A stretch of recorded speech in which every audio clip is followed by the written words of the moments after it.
আসসালামু আলাইকুম এভরিওয়ান। আজকে আমি আপনাদের খুবই মজার একটি রেসিপি তৈরি করে দেখাবো। তো এর জন্য প্রথমে সিদ্ধ ডিম গ্রেটার দিয়ে গ্রেট করে নিচ্ছি। এখানে আমি 3টা ডিম নিয়ে নিয়েছি, আপনারা আপনাদের পরিমাণ মতো নিয়ে নেবেন। তো ডিমটা খুব ভালোভাবে গ্রেট করা হয়ে গিয়েছে।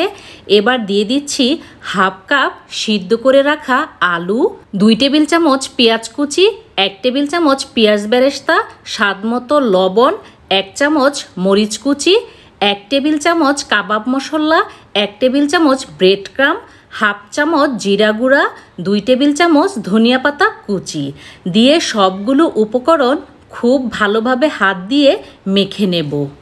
আজকে আমি ডিম দিয়ে তৈরি করে দেখাবো খুবই মজার জালি কাবাব। এই জালি কাবাবটা খেতে কিন্তু অসম্ভব মজার।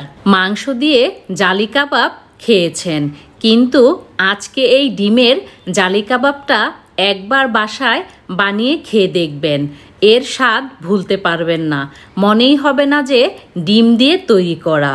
এবার দিয়ে দিচ্ছি 1 টেবিল চামচ সরিষার তেল দিয়ে খুব ভালোভাবে আবার মেখে নিচ্ছি। তো এখানে আমার খুব ভালোভাবে মাখানো হয়ে গিয়েছে।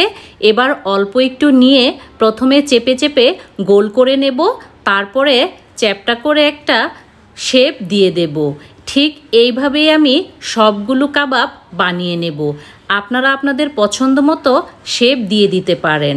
তো এখানে আমি সবগুলো কাবাব একই রকম করে বানিয়ে নিয়েছি। এবার নিয়ে নিচ্ছি 2টা ডিম, ডিমে দিয়ে দিচ্ছি স্বাদ মতো লবণ ও 1 টেবিল চামচ কর্নফ্লাওয়ার দিয়ে খুব ভালোভাবে মিশিয়ে নিয়েছি। এইভাবে ডিমটা গুলে নিলে তেলটা আর একদম ফেনাতে ভরে যাবে না। এবার একটা কাবাব নিয়ে ডিমে চুবিয়ে গরম তেলে দিয়ে দেব। এক এক করে সবগুলো কাবাব দিয়ে দিচ্ছি।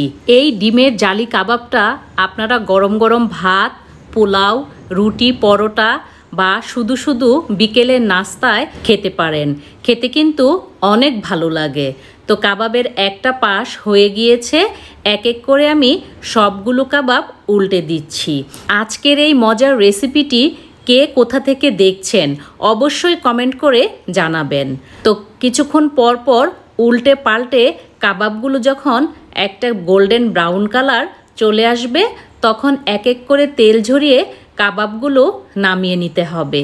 তো দেখুন কাবাবগুলো কতটা ইয়াম্মি হয়েছে। বাসায় যদি মাংস না থাকে তারপরও আপনারা এইরকম ঝটপট জালি কাবাব তৈরি করে নিতে পারেন খুব সহজে। ভালো লাগলে লাইক, কমেন্ট ও শেয়ার